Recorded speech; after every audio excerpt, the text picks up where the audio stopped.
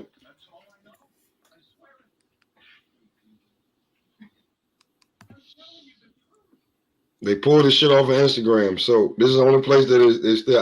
I'm the only one who showed it. What is it? You'll see, it's Errol Spence.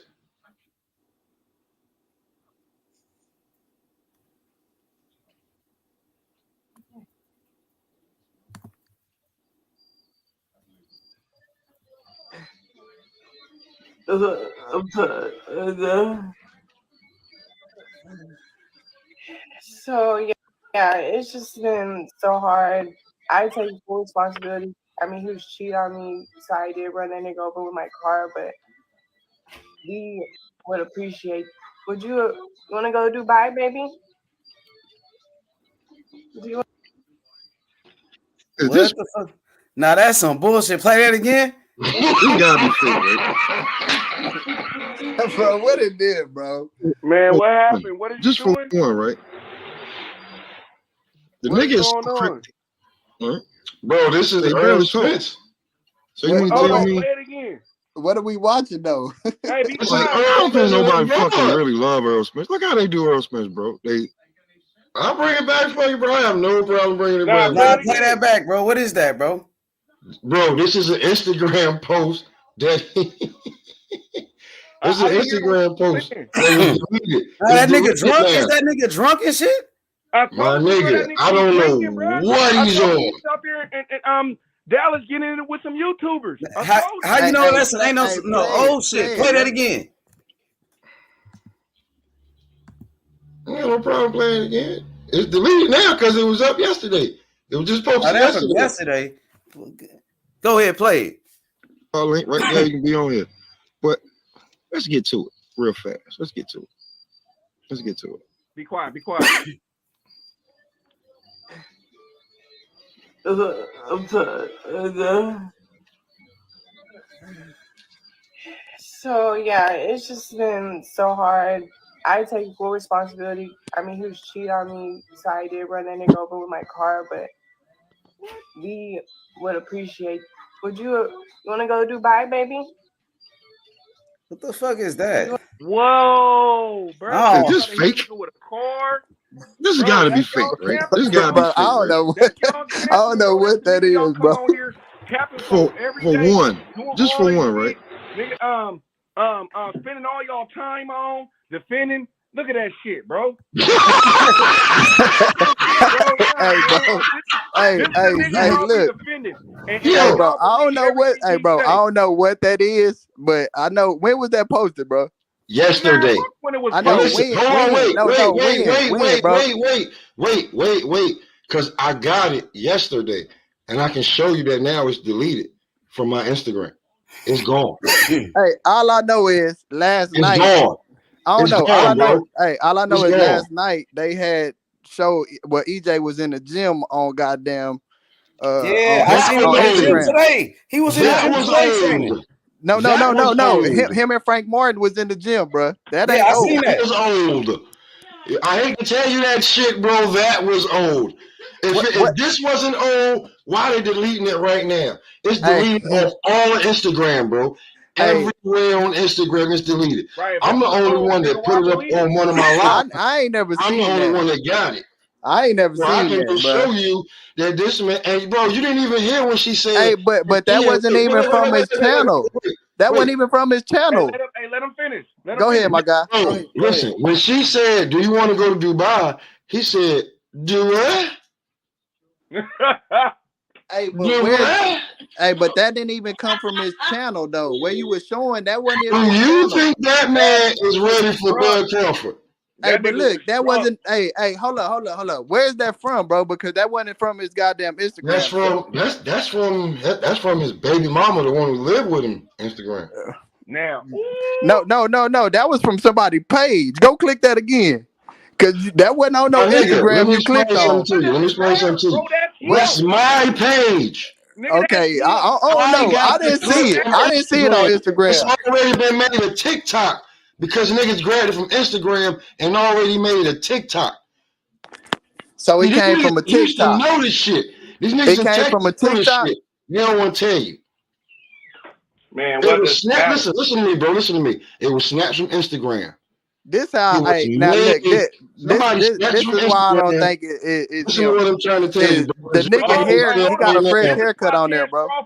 This is why Terence Crawford was saying, "Yeah, I know that shit that you be on and shit like that, man. You need to stop." But some shit like that. Look on Instagram right now. Look, if you go look at his Instagram right now, he ain't got no fresh taper. That's a fresh taper. That ain't new. I ain't saying that ain't him, but that ain't new. Bro, that shit is, bro, you are delusional. They deleted that shit once he came off of that damn binge. Bro, why would it be up from yesterday to today? That look like a dope fiend that just woke up and like, what the fuck you just did to me? I don't know where that came from. I know you don't know. I ain't gonna discredit you. Baffled, right? Now you baffled. Now you baffled, I my ain't gonna nigga. discredit you or nothing. I'm just going off on that man page. That boy been in the gym. That boy in the gym training, and he ain't got no fresh hair. It ain't no fresh fade on that. Don't look. Hey, listen. That shit you look at is from the Ugas fight. That's all I'm saying. They showing you shit from the Ugas fight. They showing you shit from when he was getting ready for Ugas. I don't know how to mix nothing. Hey, bro, that ain't from no Ugas. He didn't have long hair during the Ugas, my guy.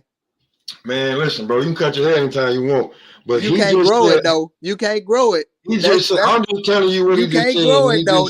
That's the thing. You can't grow it. You can't grow it. I'll tell you what, my nigga. I'm gonna keep it 1,000 with you. If shit like that going on in your life, you can't beat Bud Crawford. Point blank, period. I don't care if the shit was 6 months ago, 2 months ago, 2 days ago. Bud don't do that shit.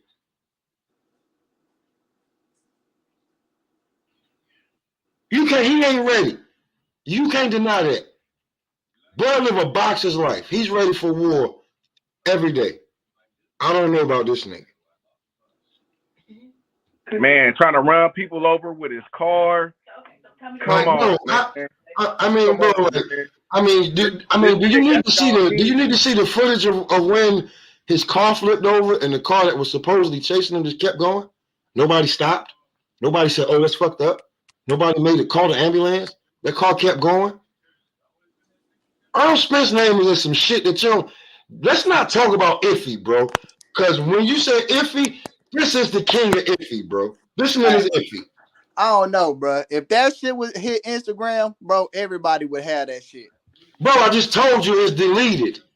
Once you delete it, it's deleted. You know how many off of Instagram, it's deleted. But I have it on but my look, live. So you know how many just people delete be it. on that shit, You can't bro? delete it from my live. I put it up there before it was deleted. If it's a joke, if it don't matter, what the fuck is it deleted off all Instagram for? You was winning right there.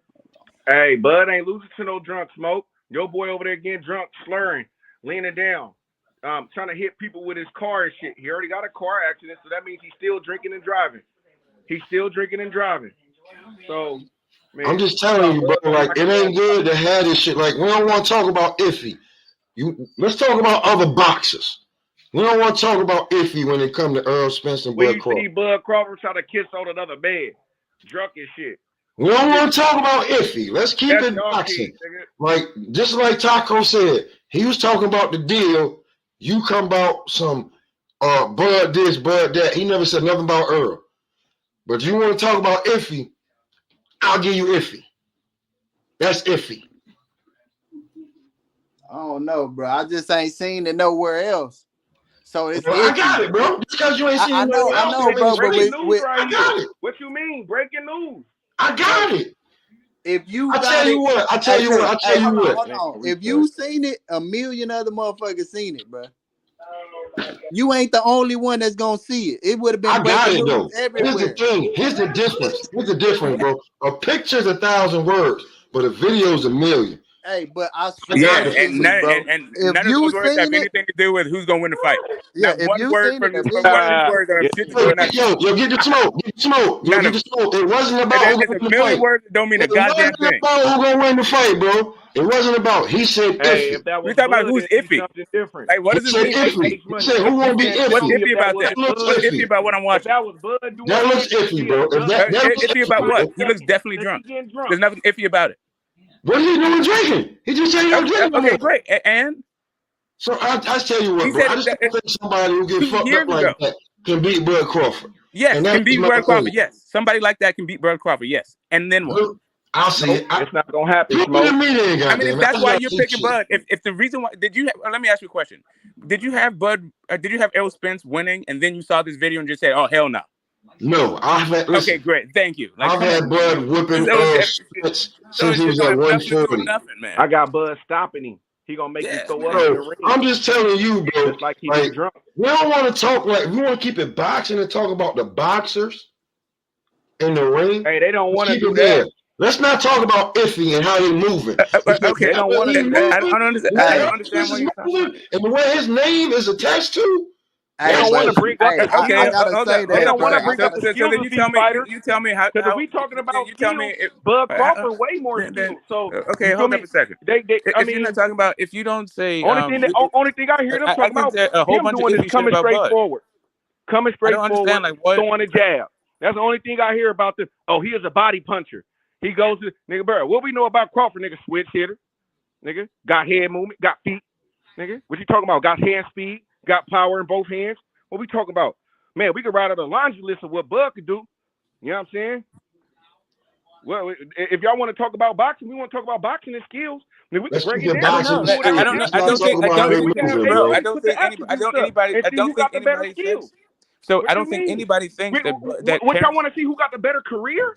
I mean, we don't know that. What you want to do? How you career's not over. Oh, what do you mean? You guys are just so triggered. Why are you so hyped about Bud this? blew him out the water. You haven't stopped talking. So what Yo, H Money, come your own Man, section. that's an They do not opinion, like what bro. I just That's gave you, bro. opinionated. They That's do not like what I just gave you, bro. They do not like what I just showed you. Nah, they don't like it, bro. Like what They you like just that showed shit. me is like, old, bro. to me, What you just showed me is old. And don't How matter at old all. is it? Like literally doesn't matter at all. What you just showed me is Like doesn't old, matter bro. at all. How old is it? Tell me how old Stop it is. saving them. It doesn't Hey, even hey, matter. I know it's before he had his Take hair. that cape I know off, he's been man. whooping a whole lot of ass since. I know it before he had his hair, lost the bro. fight since he done it. Is that could I save him? I mean, You know EJ hair, he been growing his hair. okay, is this troll time?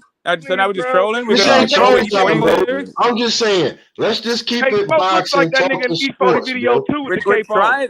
I'm trying to keep it boxing, but you guys won't stop talking. You said let's keep it boxing like 15 times about some videos that have nothing to do with boxing. You don't get the smoke. After I'm you not talking to said you. after you showed the I'm not video, talking to that you. has nothing to do with You boxing. never. You listen. You keep saying Listen. shit. Between me and you. I would Listen. like to ask Between me and you. Listen. You gonna have Smoke. Al Smoke. Heyman draws on. I would ask you like to respond to Taco because he said some stuff about boxing. So Listen, since we're talking about boxing and Taco was talking about boxing, I would like to respond to what Taco was saying about boxing. Okay. So when it comes to what Taco was saying, what Taco was just saying about boxing. Let me just say. I don't think anybody thinks that Bud is less skilled than Errol. I think everybody knows. I think everybody knows that Bud has more tools. I think everybody knows. You keep going. I'm trying to finish my thought. I'm just trying to get my thought out. Listen. And then I don't let this happen. So when it comes right down, I already have my point. I'm going to make it, and then I'll be done. Okay, I guess I have to sing my point. So Taco, everybody thinks, everybody knows, at least me, but everybody knows that Bud is more skilled than Errol Spence. I think everybody knows that Bud has more tools than Errol Spence. That doesn't mean just because you have more tools and more skills does not mean you're going to win the fight. Go ahead, Cook. Facts, but that's what I'm telling you. That's what I'm saying. They don't want to talk about boxing. We can't talk about boxing with these two because Bud just blows the shit out of water. Everything gonna be in Bud favor, but all you gonna be able to say is, I still think that EJ gonna win. Hey, that's so cap. How we gonna That's keep it cap, boxing? bro. That's cap. Cap. That's cap. Who got the best what? EJ got a better jab. He worked the body. About that? I'm 100% sure about that. Nigga, did he knock out a nigga with a jab? What does knocking out? Did Devin Haney knock out a nigga with a jab? No, I ain't talking about Devin Haney. But we talking about boxing. I'm talking about Bud different boxers got different styles. Okay, he correct? got a jab better than Bud. What else he got? A body shot. No, he don't. He don't. Come on, don't come Bud on, got stoppages to the body? What are you talking about? Don't Bud stop people to the body? What are we saying? EJ had 4 straight stoppages to the body. EJ had 4 straight stoppages to the body. When the last time EJ stopped somebody? When the last time Earl made a nigga his last fight? In his last fight. His last fight. Now we're gonna see. Now let me hear you discredit Ugas. Canvas, bro. I'm not before the last time he stopped somebody. What about Ugas? Come on, Smoke. You gotta come with a better answer than that, Smoke. That is literally the correct answer to his question. When's the last time he stopped somebody? April. It is correct, Smoke. It is correct. But here's something else that's correct too. Here's something else that's correct. No, he didn't knock him down. He just sent him to the hospital for 40 days. Yeah, he did. That's bad too. Bud stops it. That's how Bud stops a lot of fighters. He stops. Hey, bro. Hey, listen. A win is a win. A knockout is a knockout. That's all I'm saying. Listen. Oh wait, before y'all go, don't Bud got the same amount of knockouts as Earl got wins? No, I don't know. Maybe. Yes, Hold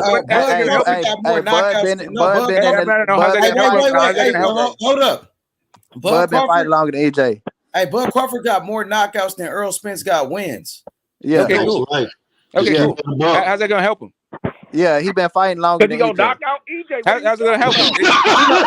Okay, you do know that Deontay Wilder had more knockouts than Tyson Fury had wins. Did that help him? No, you right. Are you shitting me? Are you shitting No, I'm not me, shitting you. I'm not shitting. That's a fact. I'm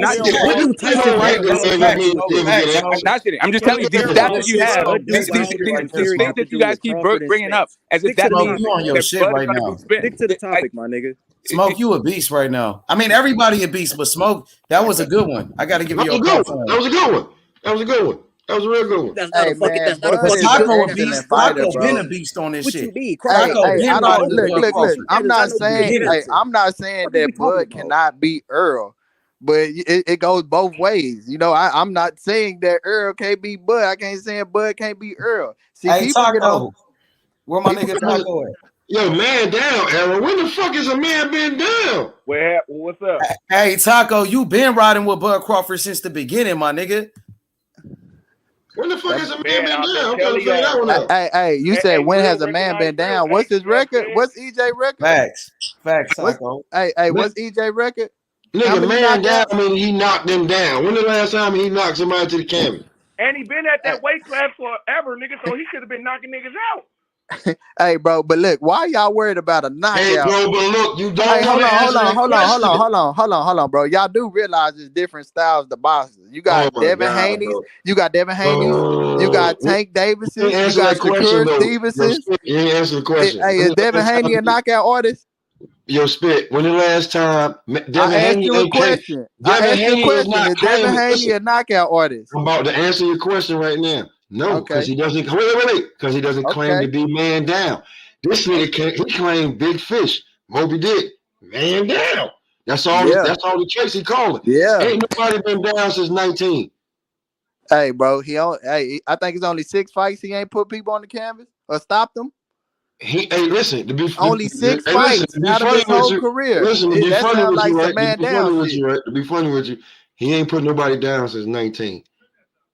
Hey, if that's what you want to say, let's be fair, because he just stopped the Ugas, and then he was dealing with that car accident. And I'm gonna say when the last time went. When the last time accident, because before the car accident, he just stopped. He dropped Sean Porter. He dropped Sean Porter. Whose fault is that he flipped? That was only 2 fights. It was only if he wasn't on that sauce, because he ain't dropped nobody in 2 bro, fights. come on, y'all boys be listen. Hey, yo, H Money. His last 2 fights. You talking about his last? Well, hold up. His last 2 fights. So you saying he ain't dropped nobody in his last 2 fights, but he just stopped the last guy. He didn't go down. Man down. He stopped him though.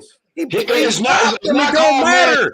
He stopped him. What we gonna say next? What we gonna say next? Crawford ain't knocked these niggas out. It was a TKO. That's what we gonna say. Listen, it's a TKO at the end of the day. It still is a TKO. Technical knockout, nigga. Technical knockout, my nigga. What are you talking about? Okay, He ain't dropped Danny, but he dropped Sean Porter to fight before that. Answer your question. He dropped Sean Porter to fight before that, my nigga. I'm gonna answer your question. That nigga got power, though. Don't make it seem like this nigga ain't got power. Cause that nigga be breaking bones. And he be dropping niggas. And he be stopping niggas. Facts. Okay, now, quick question. That ain't it. Oh, now listen.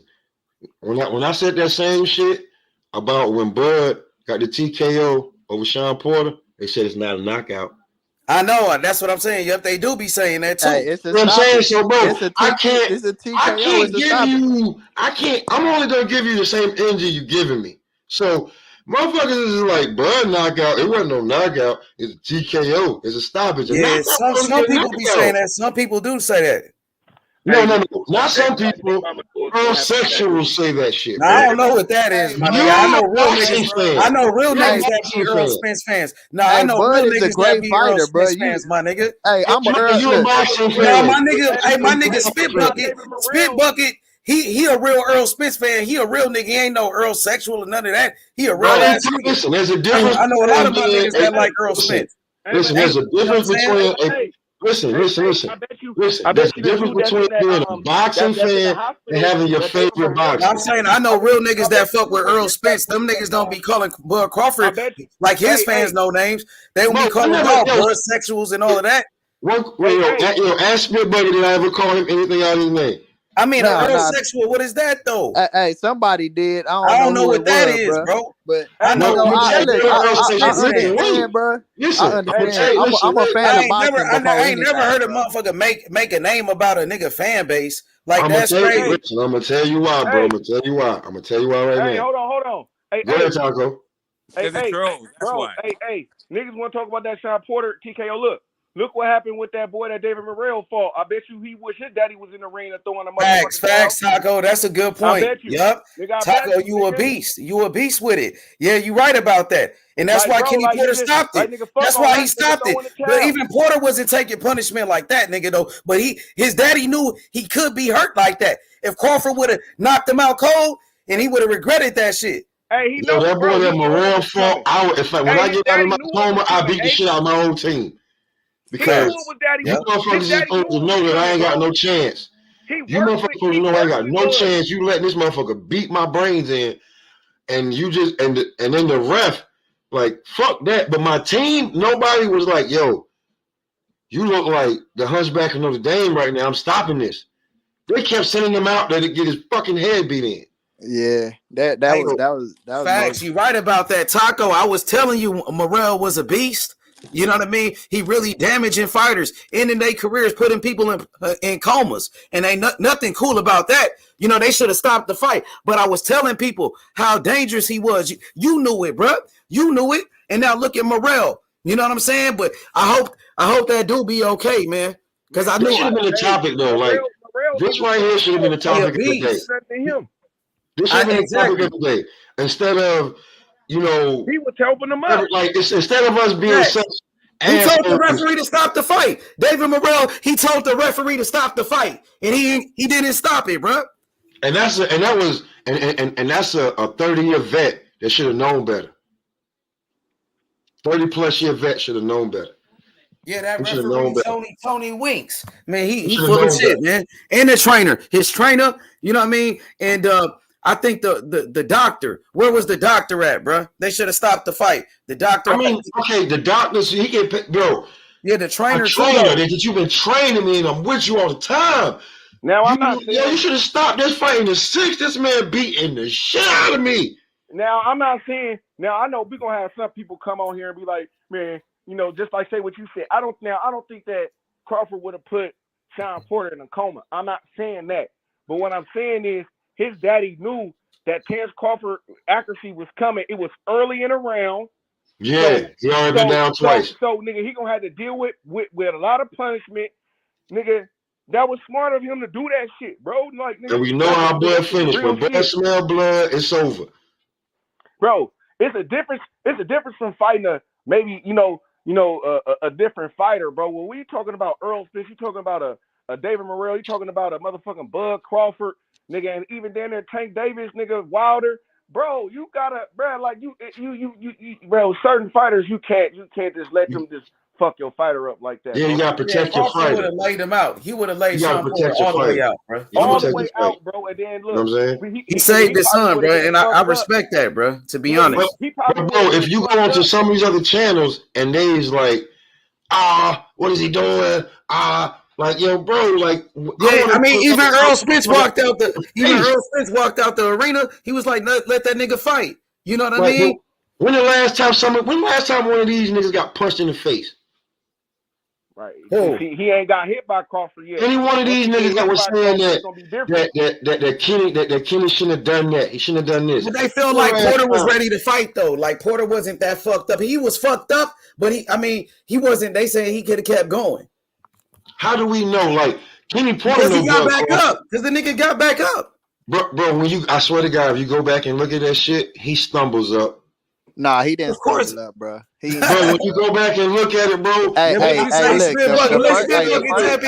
my nigga cook for a second. Go ahead. The first time he got knocked down, yeah.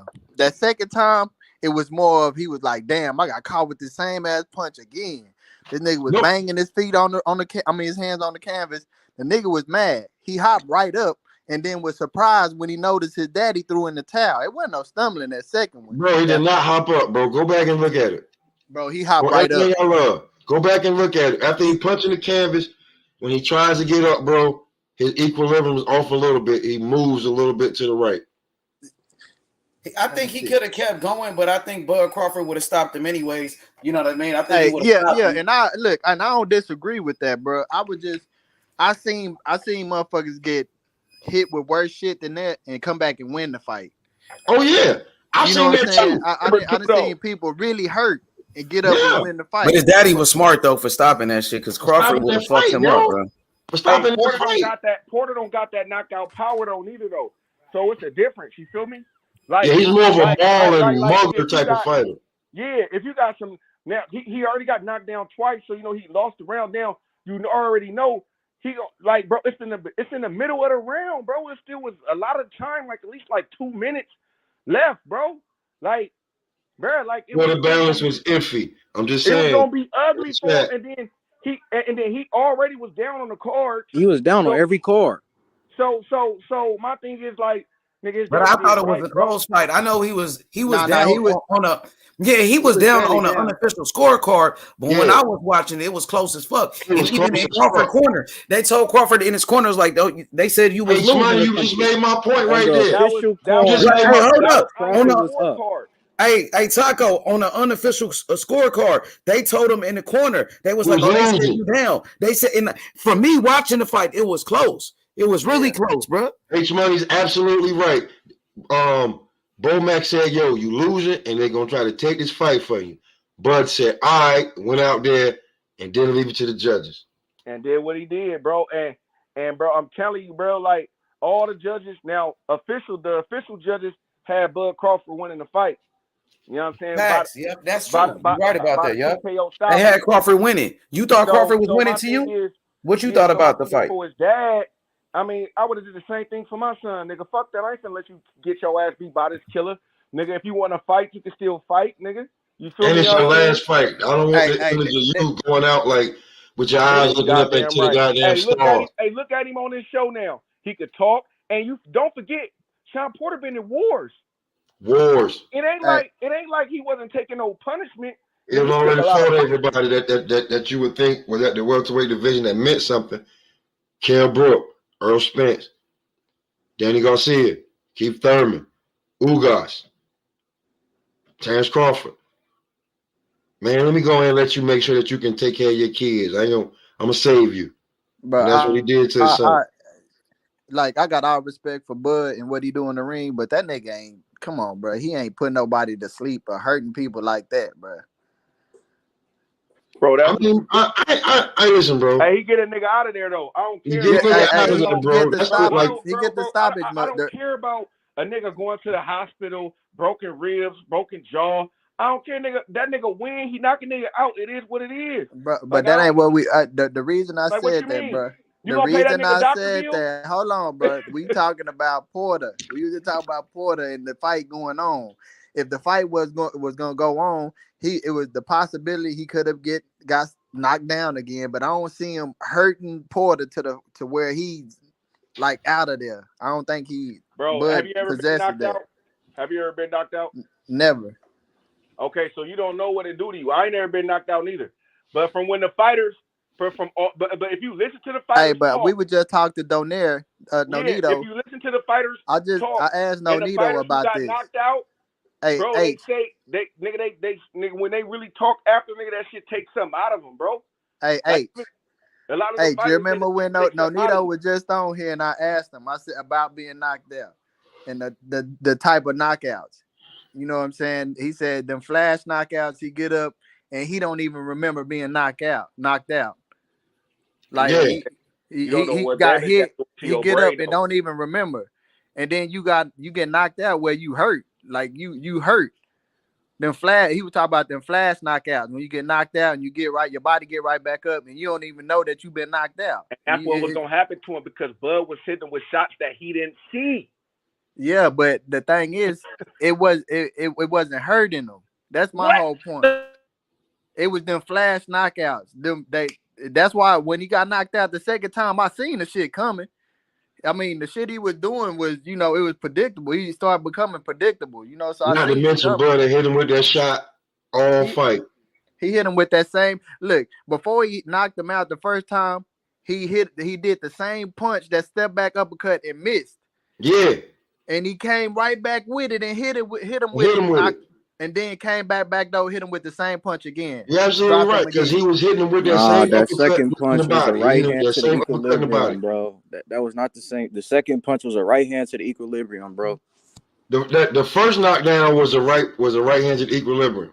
The second knockdown was an uppercut that Sean ran into, that Bud was hitting him with in the chest all fight. You go back and look at it. And Sean ducked, and he hit him in the chin, and he was like, "Oh shit!" And he dropped on his ass. He was like, "What the fuck happened?" Look at it right now. Hold on. I'm doing the same thing. He started punching the ground, like, "Fuck! I can't believe I let this nigga do this to me." When he went to get up, his equilibrium was off a little bit, and he got up. He was ready to go. He looked at his dad. His dad was like, "Hell no! I ain't let that happen to you." Just saying. You know what I'm saying? And I don't mean to go back and forth. Nah, he hit him with that. He hit him on that. He hit him on the chin both times. He never hit him. He never hit him on his temple or none of that. He caught him with a left to the chin, and then the second one was a step back uppercut. It wasn't the same, but one was a left to the chin when Porter was kind of trying to duck down. Dropped him. That second one, he stepped back and hit him with that uppercut, that right hand uppercut. Man, all I'm saying is, man, until we see the paperwork and we start seeing previews for the shit, we just need to talk about something else, because we just got too worked up onto this shit, man. I can agree to that, bro. You know what I'm saying? Niggas got gray hairs. You don't fuck with niggas you used to fuck with. Like, I ain't even with that shit, bro. Like, until these niggas get sneak down, I'm done, bro. Got all this shit we've been talking about this fight for months and months and months, bro. For this shit not to happen, that's why. I'm gonna tell you something right now. I'm gonna tell you something right now that it's gonna dawn on you. I want you to really think about it. This is the closest that this fight has ever been. Yeah, and it's a possibility that it could not ever happen now. But that's true. But this is the closest it's ever been. Like, Bob and Al couldn't get nothing done. When Bob, it was all about leave Bob and then we can do something. He left Bob the first time. It didn't go right. I mean, let's give it a little bit of time and see what's going on, because this is the first time since what they met, when they shook hands and said let's bet $1 million. This is the first time that we actually thought that this fight was going to actually happen. Yeah, I think we got a little bit too antsy, and we was a little bit too, because now you got like Errol Spence fans and Bud Crawford fans just at each other's necks. And it's just like, just watch the fight, man. You know what the problem is that they said, oh, the fight is going to happen. Remember, they said they agreed to all terms. The fight is, you know what I mean? And that's why people is acting like that. Yeah. Because they say, you remember? They said the fight was going to happen. Floyd came out and said. I know. He did say that. But Fight Hype put it out there. It was on Fight Hype when they said the fight was gonna happen, nigga. But I mean, Floyd Ben came out and said, "Bro, I don't care what Floyd said, bro." I'm with Al. Why not though, nigga? Why you gotta hear what Floyd said? We not want to listen, bro. When niggas say shit, we be like, "Nigga, shut the fuck up." But like I said, AB don't seem like he was lying about the PBC now. Like, I think AB a liar, bro. He been a liar. Nah, AB a fraud too, bro. AB a fraud. AB a fraud. Maybe a fraud, but AB did say the Showtime shit about to be over. No, it's not about to be over, nigga. They just put on a fight with David Morrell, nigga. I got Showtime. And guess what? And guess what? Nigga, Caleb Plant finna fight Benavidez, nigga. You see what? And guess what, nigga? Frank Martin, he finna fight Michelle Rivera. So what is we talking about? Nah, nigga, AB like capped about that. AB a clown, bro. That's a that's not a huge fight to me.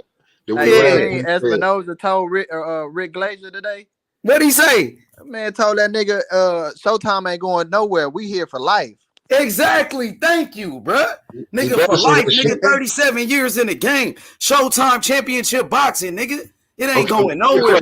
Since when y'all want to see Showtime? I'm saying since when y'all want to see Showtime go out of business? I don't want to see them go out of business, bro. I mean, that's what I'm saying. Like, the HBO boxing go out of business. Yeah, but what that got to do with Showtime, nigga? They ain't got nothing to do with them. Nigga, so BLK Prom finna go out of business. So what? They finna go out of business after one fight. BLK Prom finna go out of business, bro. Hey, Showtime been in this shit for 37 years. Showtime got bought out by Paramount. It's still Showtime though. Exactly. The show's still going on. Shit. Rick Glacier don't know shit. He a racist piece of shit. He was listen, I'm not going on no Rick Glacier, bro. Hey, listen. Your spit brought up Rick Glacier. Your spit, don't bring up no more goddamn Rick Glacier shit. Rick Glacier a bitch. But hey, I'm happy he roasted his ass, and Bill Haney roasted his ass on this show. He ran away from Bill Haney. Bill Haney pulled up on that bitch ass nigga. That nigga and I roasted his ass. I cooked his ass when he disrespected Bill Haney. Pussy ass nigga. All right, listen. Your spit. See what you did? I ain't bringing no regulation. Nah. We were just talking about Espinosa. That nigga Rick was talking that bullshit. That nigga was talking that bullshit on Twitter. Espinosa popped up on him. He was racist. Yup. He a racist. Yo, bro. Hey, I ain't have nothing. My source do not come from Rick Glacier. Hey, but you said Adrian Broner, a guy who just pulled out of a fight. You know, on Showtime. Adrian Broner, a guy who's been going in and out of jail his whole life, bro. Adrian Broner, guy who threw away his whole career.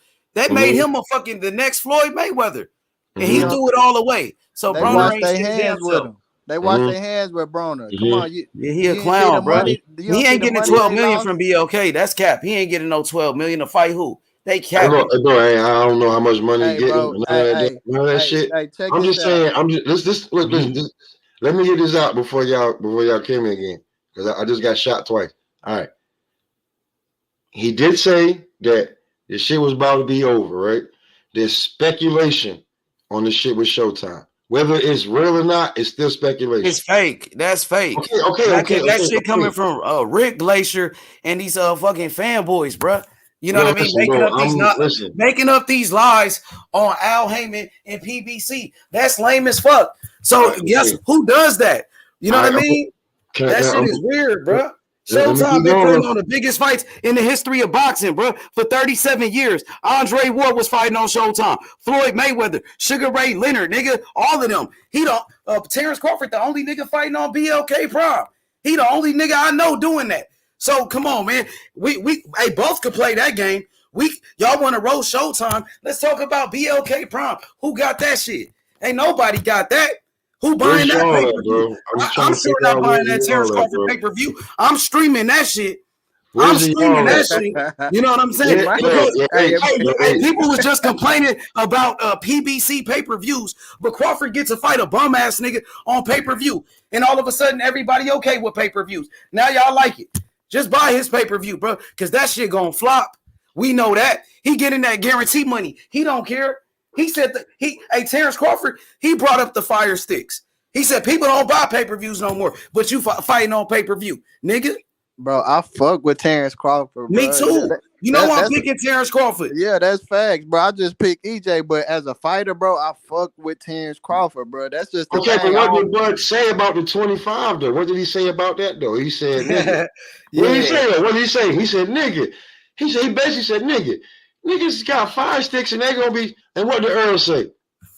What about that back end? He said no. Nah, he said Earl said he got one too. Earl said I got one too. Yeah.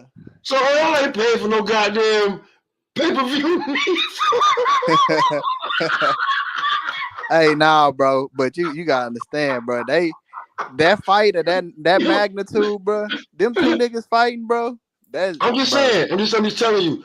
It's gonna be illegal streams. I'm not saying it wouldn't be no illegal streams. It's gonna be crazy illegal streams, bro. Like, but it'll be a lot of goddamn people that buy that whole some shit. Like, I wish they would. I'm getting it for free. I wish they would. You feel what I'm saying? I'm just saying, like. But at the same time, Errol Spence, he about to fight on Showtime pay-per-view. He about to fight Keith Thurman or Sebastian Fundora. So those are big fights. And guess what?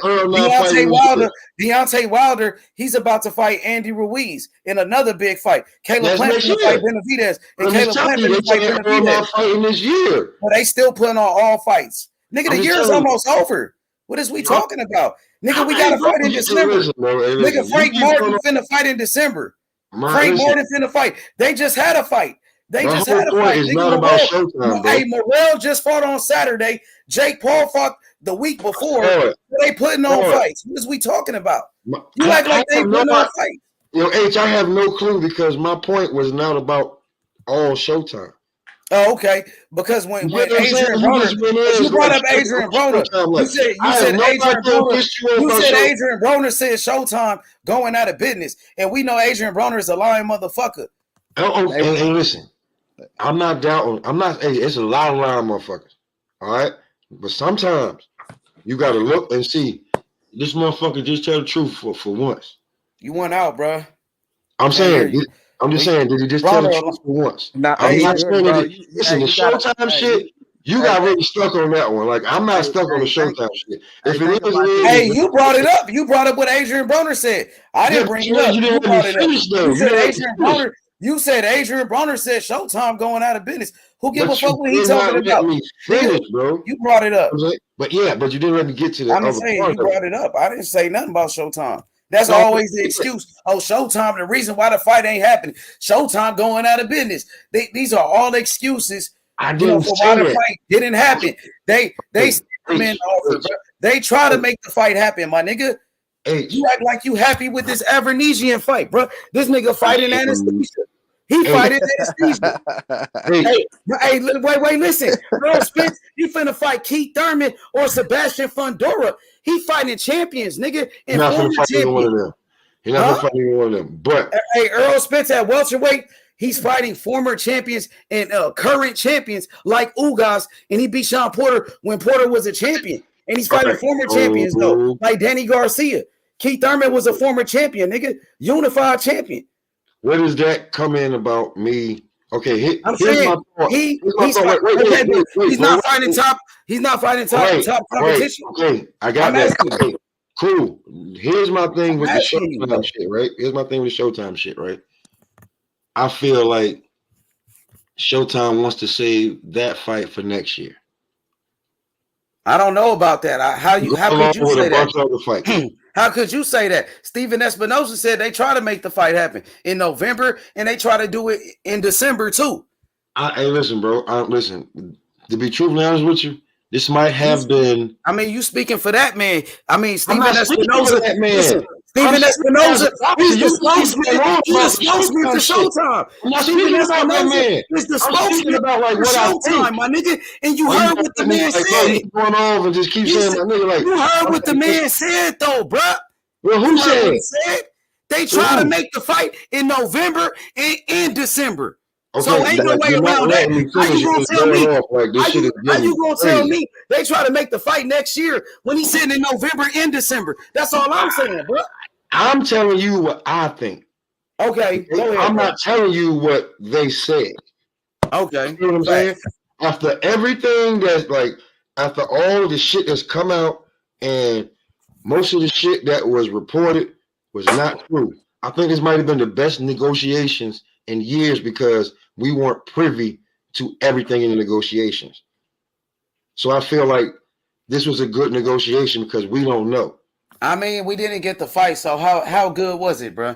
And then it seemed like it was bad negotiation. Every negotiation does not. Crawford did the live. Crawford did the live, and he talked about everything that happened behind closed doors.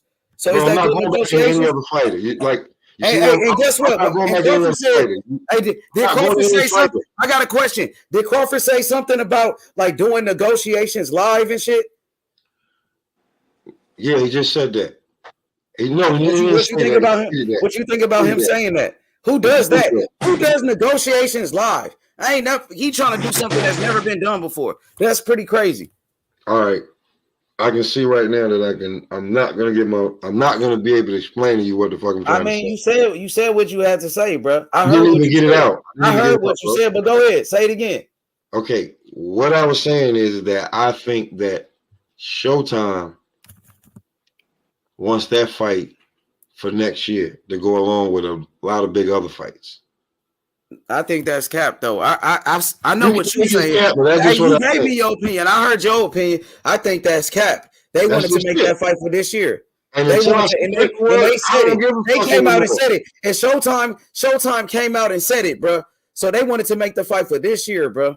I do not listen, bro. I don't believe. They came out and I said don't it, bro. believe. I don't So believe you none of this telling me shit. what I don't they trying believe to do with none of their this shit, business? bro. They came I out don't and believe said none of what it they was without doing with paperwork. their business, bro. Without paperwork, I So don't you gonna believe it. go against what they said?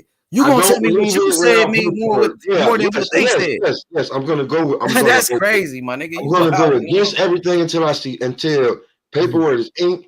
I start seeing them niggas doing press conferences. You don't believe them. So basically, you don't believe Showtime. That's what you're telling me. You don't believe them. None of them. I don't believe nobody. I don't believe nobody. You believe Crawford? You believe Crawford? Did you not just hear me? Do you believe Crawford? You believe? So you don't believe nobody. You think everybody lying. You think everybody lying. I think everybody got an agenda. You got all the answers. Nigga, you got all the answers. This nigga crazy. You got all the answers. You telling me everybody? I got all the goddamn This answers. nigga's crazy than a motherfucker. I think everybody got an agenda. I think My everybody nigga said he got all the answers. Nah, everybody else lying, but you said I had all the that's answers. crazy. So that's what it sounds like. You talking like you got all the answers. You telling me? In my opinion, bro, it's only my opinion, right? It's my opinion, right? Not a fact. That shit is funny though. But is it my opinion? I got you. It's funny though. It's funny. I don't have no problem with it being funny. If it's funny, it's funny. But is it my opinion? Yeah, it is. That shit is hilarious. Just like somebody may think. Hey, that shit is crazy, bro. But it's your opinion. It's that your shit opinion, is crazy, right? My nigga. But wait though, if somebody disagree with your opinion, that shit is wild, bro. You got a crazy ass opinion, but I respect it though. I respect it though. I respect it. That's what I'm telling you. I respect that shit. Keep cooking. Keep cooking. Keep cooking. So I'm saying, all I'm saying is that I like when it come down to it, like down the middle, I'm so fed up that I don't give a fuck anymore until I see paperwork and a press conference, and it's done. And this person and it is I don't want to hear. I don't care, because all it is just somebody talking about what they think until they actually get in the ring. This fight is 7 years in the making. Let's just get this shit over with. Like this guy arguing about this side, this guy arguing about this side. Fuck it, man. Like there's so many other fighters we could talk about. I got you. I got a question. So damn, do you think we ever gonna get this fight? I'm gonna tell you something that I asked that same question to one of my guys that is real close to them and in the industry, and he said we're gonna get this fight in Legends League. And I was like, man, you gotta be fucking kidding me. He said, watch how all the negotiations go. I got you. What's up with it, Warren? So I'm upset as we all underground media, but I'm upset as a fan that we're not gonna get this type of Leonard Hearns fight. Facts. I'm with you on that. I agree with that. You know, like, bro, I done got gray hair from arguing about this shit, and these niggas still ain't fought. So until I see a press tour, we all just giving an opinion. You feel what I'm saying? Like, until I see, until they say, yo, I got is Errol Spence name, like the same way that Floyd was like, yo, his Manny Pacquiao name is signed, and then I sign. Until I see some shit like that, we all speculating, and we all just blowing hot air, man. We could. I got you. Errol Spence shit. We all of us could fly 3 hot air balloons across the world. I got you. I want to welcome Warren to the panel. But what you thought about what Floyd Mayweather said though, Pop? When Floyd said the fight gonna happen later. You know what I mean? That's what Floyd said. I'm gonna sit back and I'm gonna look around and be like, why this shit ain't happening? And then come to figure out Floyd. And then he came back and said, I told y'all this fight ain't happening yet. When he said it that time, I was like, all right, I'm done talking about this fight. Devin Haney, undisputed, going for undisputed. The Clarissa Shields, undisputed, the all-woman card. Shakur Stevenson missing weight. I mean, whatever else you want to talk about, but Floyd just told us this fight ain't happening yet. But I'm about to go on the zone 3 times a year and get the bag.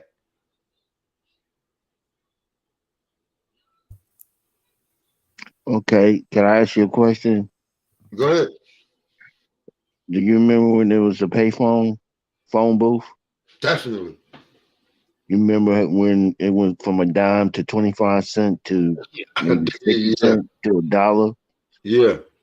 And then it all disappeared. So a boxing like we used to know it is over. Yeah, and hear me out. Let me finish. And I had to learn even this year. I'm still trying to put my head around it and divorce myself from the way boxing used to be. Boxing now has turned into another dynamic, and if I'm going to remain to be a true boxing fan, I have to realize that I'm going to have to make some adjustments as well. Drama is now a part of boxing. And what I mean by that is fans get to interact with the boxers in some type of way through social media. It may not be face to face or nothing like that anymore. So it's just a part of it, just like when they start first coming out with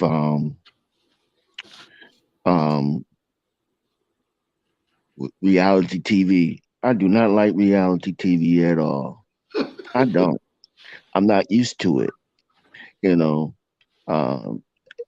so I don't watch it. But if I'm going to continue to celebrate boxing like I like to celebrate boxing, I have to realize that I can't have my cake and eat it too. So I either just enjoy talking about it, whether I choose a side or not, or whether I choose to engage or not. It's just a part of it now. So if you look at it, I'm choosing. Let me say this way: I'm choosing to look at it as engaging and being entertained by it until I do get a fight that I want to see. And I get to learn something too. I get to learn something about how people think, how people process their thoughts, and how they choose to navigate the boxing world and stuff like that. So I'm learning at the same time. I'm learning about people, and that's all I'm saying. So that's just the approach I'm taking. I'm not saying that you have to, but I would not. I'm learning to not allow it to frustrate me anymore. To laugh about it, laugh about some of the stuff that people say. If that makes sense. That's a good analogy. I mean, shit. I mean, we got the cell phone. Shit, I never thought I'd see a cell phone when I was younger. Shit, you had to go home and make a phone call. You know what I mean? Black president either. I get where you're coming from. Yeah, times have changed. I mean, wrestling. I mean, when we grew up on wrestling, we thought wrestling was. I mean, back wrestling was gritty and dirty, and now it's all entertainment. Now, we know for a fact that these motherfuckers is practicing their routines and everything like that. Yeah, they like before they get there, they doing a routine. Like we're gonna do this. Right. But people still Warren, enjoy it. People Warren, still do you enjoy think things get better with time and shit? It changes. So does it get better? Like the phones, look at the phones nowadays, right? Yeah, I know, no. So older, if you act, it depends on if you stuck in a certain way, then to that person, it's not going to get better. You think it was better back then because it was like less murders and stuff, less people getting killed the way it is now? No. Okay, so I think the money was better. No. Well. I mean, let's just talk about what he just brought up. We didn't have the availability to look at global things from a global perspective. It was mostly from our community. So no, we wouldn't see or hear about all the violence that's going on because everything was more to a community size level from my standpoint when I was growing up. We didn't have video games. Shit, we had to go outside and play football. You know, we had to create. I know it sounds crazy and dumb, but we would use sticks to play cops and robbers. You know what I mean? Excellent. We would make slingshots and shit like that. I know it sounds crazy to the younger generation, but that's what we had, and we made do with what we had. Uh, so it's just the time, it's whether a person choose to change or not, and be flexible. They don't have to accept everything, but at least be flexible that they're enjoying their life, the rest of their life. I choose as I get older to try to be flexible enough so that I don't allow technology to cause me to be frustrated and all and grumpy and shit like that. You know what I mean? Because eventually, when it comes down to that one, I feel like you could back then you could get a job, get a house, get a car, have a family, work, and at some point during that year you could go on vacation. And now you need Section 8, you need food stamps. Everybody in the house got to work, put in like the like.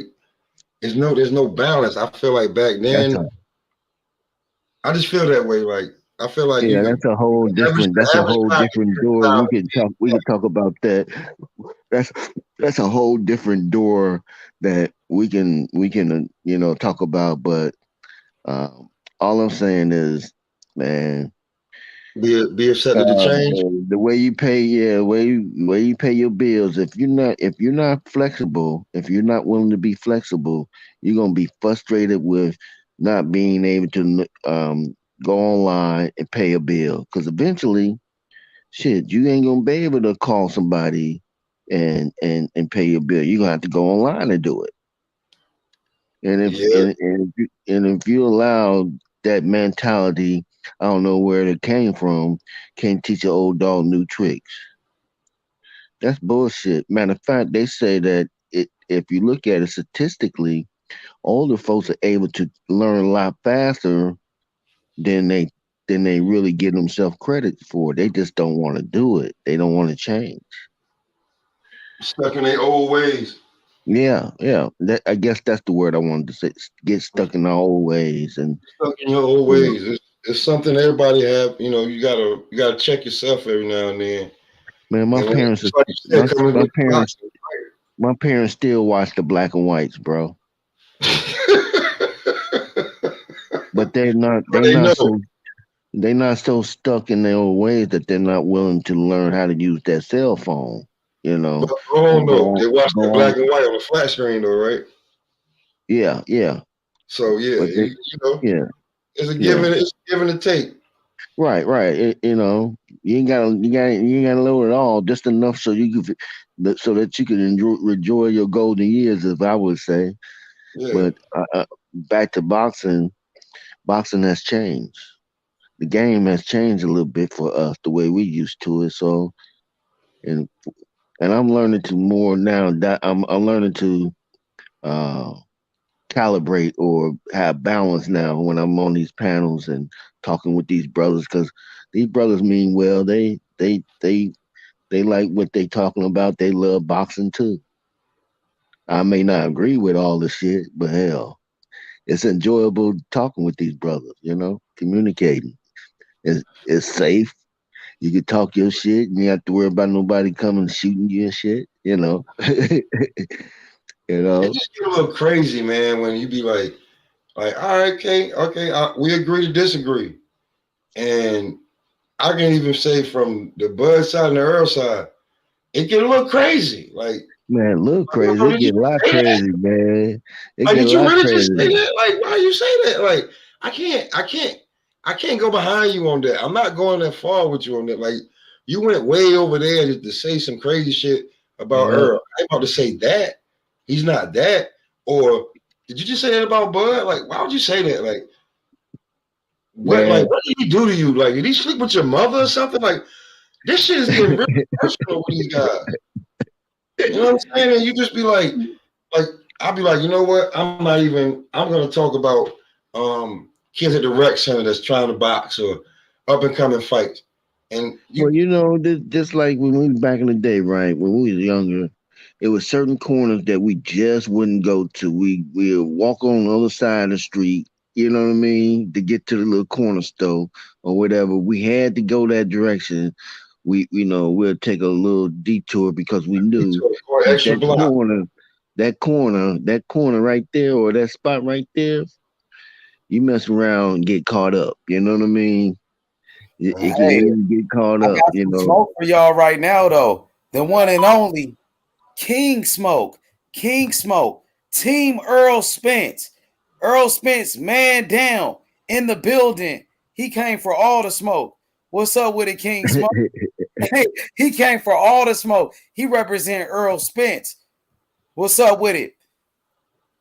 What's up with it, good brother? Come off mute, good brother. You know what I'm saying? Shalom, Don King. Shalom to the panel. But I was just chilling in the chat, but they don't want no smoke, man. They want to. I'm gonna hear what Terence Crawford supporters. You know, Terence Crawford, real Terence Crawford fans. They know. You know what I mean? They know they boy just on some other shit right now. He getting that money shit, huh? That big money, 10 million guaranteed. You talking about that? Nah, what I'm gonna they talk said about. Terence Crawford got the ability to change boxing. They said BLK Prime, they taking over boxing, and they got the number one pound for pound. Terence Crawford, the face of boxing, Terence Crawford. BLK Prime got the face of boxing, Terence Crawford, the number one pound for pound, the best fighter in the world, BLK Prime. And they black owned. And guess what? They got blue bloods. You know, and how powerful is blue blood with Terence Crawford? They can't be stopped. I said everything you said. That's what you said. Them brothers ain't said none of that junk. Shut out the Terence Crawford. Hey, listen, Terence Crawford and Blue Blood Sports TV. They can't be stopped, nigga. Now Terence Crawford is the number one pound for pound, nigga. That's a fact. Worldwide, nigga. Everybody know that. So Terence Crawford ain't the best fighter in the world. Of course. No, we ain't talking about that. We're talking about all the BLK Prime shit. So BLK Prime, BLK Prime, they got the best fighter in the world, nigga. No, they don't. Yes, they do. Terence Crawford, he got 10 million guaranteed. So let me ask you a question. So you still mad Bud getting paid? Mad? You still mad that another brother getting paid? Answer that. You use the word still mad. That he got the bag? You mad at him because he got the bag? Answer that. Who you asking? You asking man down or me? Yeah, I'm asking man down. You still mad that he got the bag? Man, you still blaming Terence Crawford? Are you still crucifying Terence Crawford? Answer that for me. I'm gonna answer that. You asked me 100 questions. Yeah, because you trying to tear him down. You trying to tear down another brother. You still trying to? Yeah, you trying to tear down another brother, Terence Crawford, calling them names, disrespecting Bernie and Bomac. You know what I'm saying? Bomac, all type of names. Even though Bomac, he gave fucking Lolo an opportunity and took him in. But you say you rock with Lolo. Let me address. But you say you rock with Charles Harris and Charles Harris Sr., nigga. You said that. To the 100 with them. So Lolo is being trained by Bomac, nigga. Bitch ass Bernie. Let me address it since you want me to address it. Yeah. Bitch ass Bernie. Fat ass Fat Mac. Ain't no Fat Mac, homie. He a real nigga. Ain't no Fat Mac. We ain't going for no Bomac slander tonight, bruh. Bomac is a real one. He took Lolo in, nigga. I called him after Lolo took a loss, nigga. After he got beat, nigga. And I called a fucking Bomac, and they said send him. We'll take him. So what if he got a loss? Nigga, that's a real nigga. And Terence Crawford is a big brother to Lolo. And Lolo sparred Terence Crawford, nigga. And Keyshawn Davis. Homie, now what? Nigga?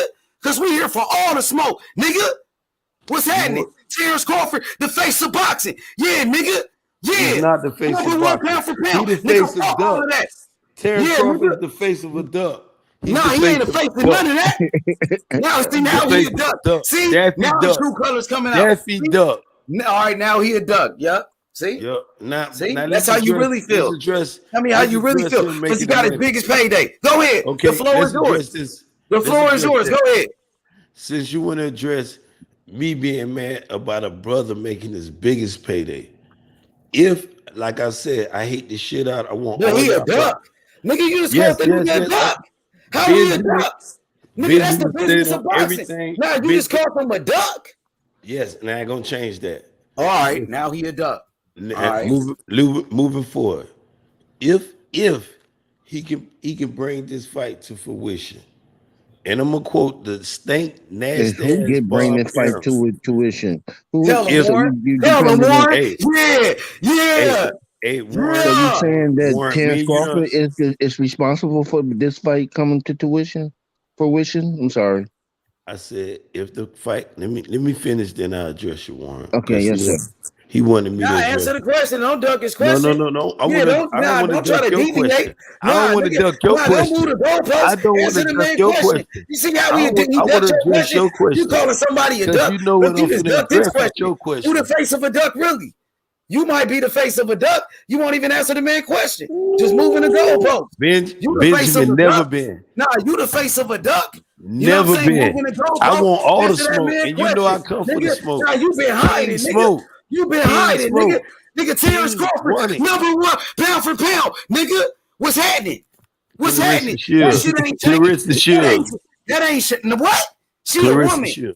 She a woman, nigga. We talking about men. She's a man. All y'all to be riding around now. Nigga. Terence Crawford is the number one pound for pound. You won't even give that man his respect. I done changed my pound for pound. Nah, nigga. One. I reread my book. Terence Crawford fall at number 3. And the way that's some bullshit, nigga. Fuck that. How, nigga? He ain't lost the fight.